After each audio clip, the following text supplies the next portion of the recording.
Um, For me, there's a bit of something personal in that presentation, maybe, because I started my professional life in government, in the French civil service, and I started my research life as a public policy scholar on accounting. And that was almost 15 years ago.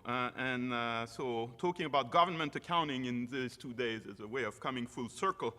Even so, I've been distracted in the last few years by things like banks and other side problems compared to the things that we're talking about here. Talking about IFRS may look a bit beside the point because IFRS is accounting standards for private sector companies, corporate accounting. Nevertheless, IFRS has been mentioned many times in those 2 days. For example, Mario Psaltis this morning gave us an illustration of how transformative IFRS had been for the Greek accounting profession. But actually, that's not the main reason why I think a stock taking on the IFRS project is relevant for our discussion. And the reason I think it's relevant is because there is an institutional challenge out there for the standards, and especially if you think of comparing jurisdictions across borders, global standards. Ed Bowles yesterday described it as a leadership challenge.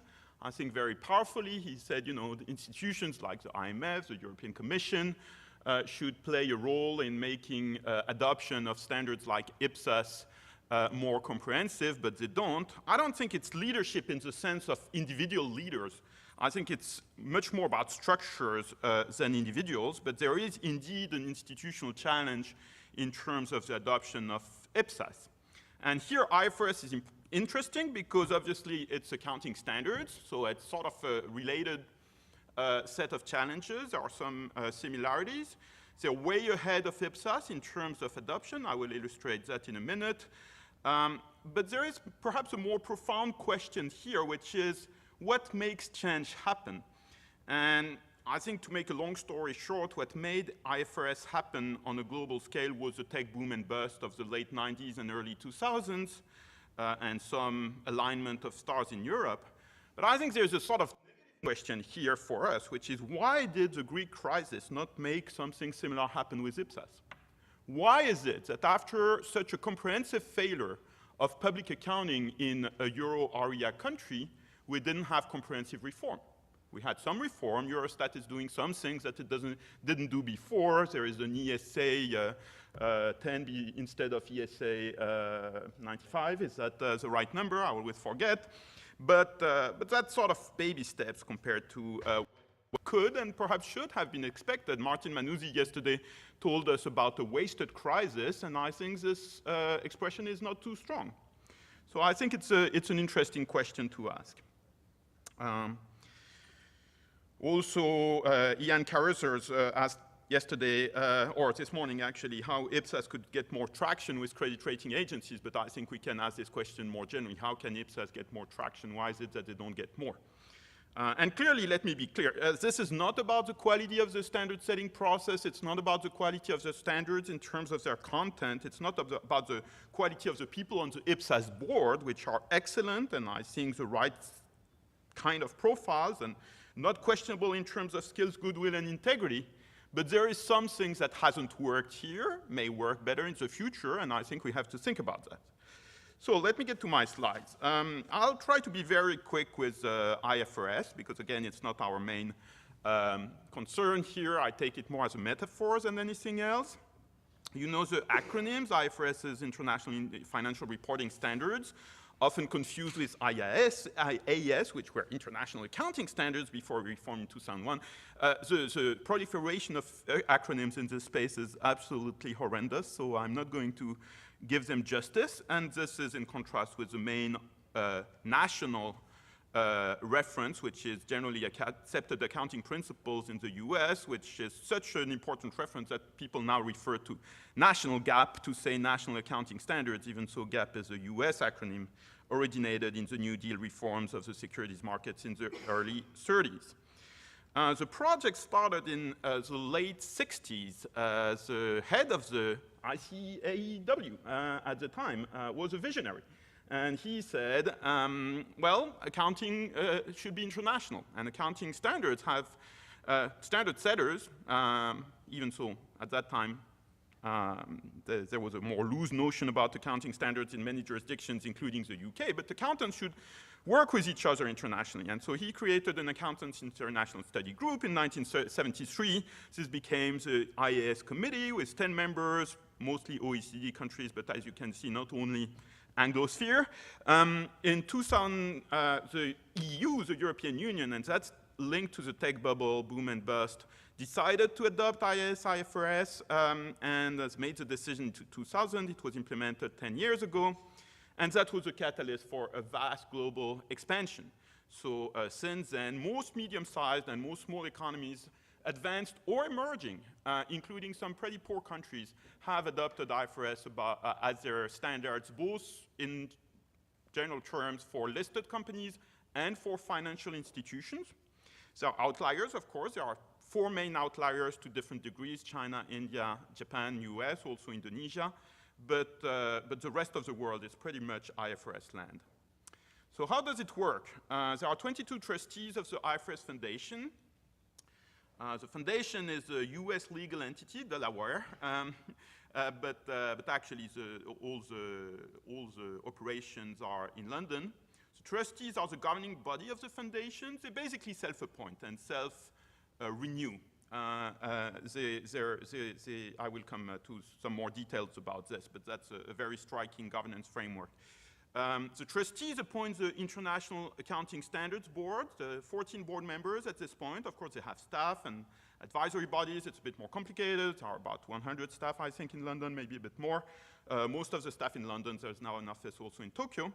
And there is a representation of the public interest through the so-called monitoring board, which was created in 2009, pretty recently, whereby the trustees voluntarily submit themselves to the authority of the monitoring board, which is a sort of weird arrangement in governance terms. The IFRS Foundation has a document of basically articles of agreement that they grandly call their constitution, and the constitution basically says that the trustees self-select, but then they have a memorandum of understanding with the monitoring board which says, well, we leave the monitoring board the possibility to vet and actually veto trustee appointments, which is very bizarre. The current members are bizarre too. It's Brazil, EU, Japan, Korea, US, and IOSCO, which is the International Organization of Securities Commissions. Well, you see an outlier here, a big country with the biggest economy in the world by purchasing power party. But we can go back to the reason why China is not there. Anyway, they're trying to make this monitoring board a sort of representation of the public interest. To make a long story short, in the 7 years that the monitoring board has been in existence, this hasn't really worked. It has created a lot of friction, and it hasn't solved the perception of lack of accountability of the trustees that exists in some jurisdictions, not least in the EU, not least in the European Parliament. So there are still challenges. What are the challenges? I will mention a few. One, which I think is mostly past, but will come back, is crisis backlash. Inevitably, when there is a crisis with financial institutions going bust, it is tempting to say, well, this is because the accounting standards were not the right ones. So you have a number of people saying fair value accounting is a culprit for the crisis, makes everything pro-cyclical and dangerous and flammable. I think nobody really says that at this point, because this argument was made mostly at the beginning of the crisis by people who then were exposed as swimming naked. The main proponent of suspending fair value accounting in the United States side of the debate was, what was his name, Martin Sullivan, then CEO of AIG. Well, a couple of months later, this dispute was settled because Mr. Sullivan was no longer CEO of AIG, and AIG had been nationalized. So that's broadly settled. There was an evaluation process of the EU legislation for adoption of international financial reporting standards in 2013-15. I had the privilege in participating in part of that, and basically what they found is that the IFRS are fine, it serves the EU public interest, it's okay. There's a slightly more difficult problem with funding of the IFRS Foundation. So broadly speaking, I think about half of the funding comes from, maybe a bit more, comes from contributions, and there is about a quarter that comes from the support of the big 4 audit firms, and there are also a more limited amount coming from own revenues because the IFRS Foundation sells stuff like publication, booklets of the compendium of their standards and things like that. The contributions, which are the mainstay of the funding, have been based on a jurisdictional basis for the last decade. So that means US is supposed to pay X based on US GDP and maybe other indicators. European Union pays Y, Zimbabwe pays Z, etc. This has worked somewhat, but not very well. And obviously, the problem is that it's all voluntary. Jurisdictions pay on a voluntary basis. Obviously, the IFRS Foundation cannot compel anybody to pay, and so there has been very important gaps between what the foundation has asked jurisdictions to pay, and what they have paid in practice, not least in the US, but also elsewhere in the world.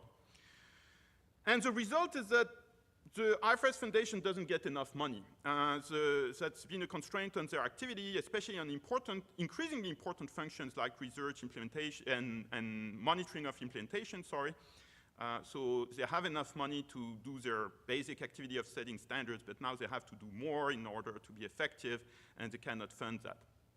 An even bigger challenge is that the quality of enforcement and implementation of IFRS across the many jurisdictions that have adopted them is very unequal, to say the least, and I've mentioned audit quality as a problem in terms of cross-country comparison earlier today.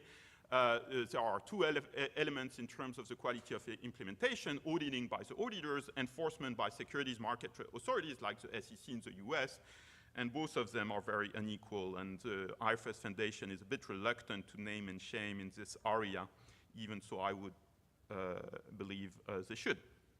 So let me conclude. It's a remarkable success. When you take a step back, it's just incredible.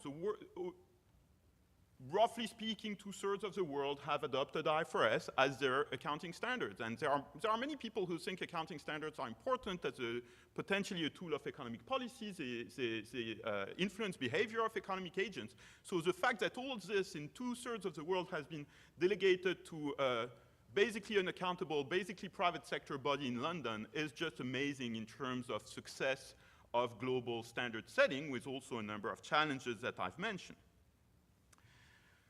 It's unfinished, of course, and it will probably never be finished in a strict sense because standards have to be updated. Global adoption, of course, is an issue. As I mentioned, there are some big jurisdictions that still haven't adopted IFRS.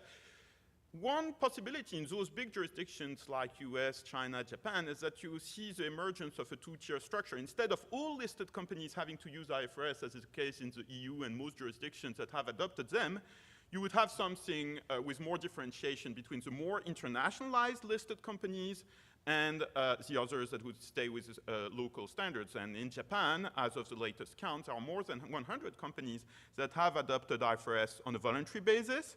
That represents more than 1/5 of the total market cap of the Tokyo Stock Exchange. So you could imagine something similar happening in the US. I think it's an important debate going forward. Even so, the SEC, the Securities and Exchange Commission, which is technically the agency in charge, hasn't made much movement in the last few years, but that doesn't mean they won't in the next few years. So I'm not among those that think or say that nothing will ever change in terms of IFRS adoption in the US.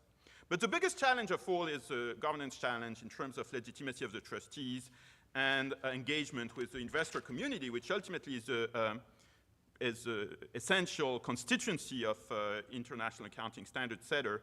They really are supposed to work for the investor community. It's a very difficult community to work with. It's not well organized, but there is much to be done to engage and enhance legitimacy here. So where does that leave us in terms of IPSAS, which was my starting point? I think it's an interesting question. I think we have to, again, come back to this question: why hasn't Greece been the catalyst for IPSAS as the tech boom and bust has been for IFRS 15 years ago? And incidentally, there are some similar challenges. I think when you think of the economic impact of standards, when you think of the challenges of implementation and enforcement, but essentially of funding and governance, as I've mentioned, we have to ask some questions about not just the content of the standards of IPSAS, but also the governance and the institutional framework for IPSAS to maybe get closer to an answer to that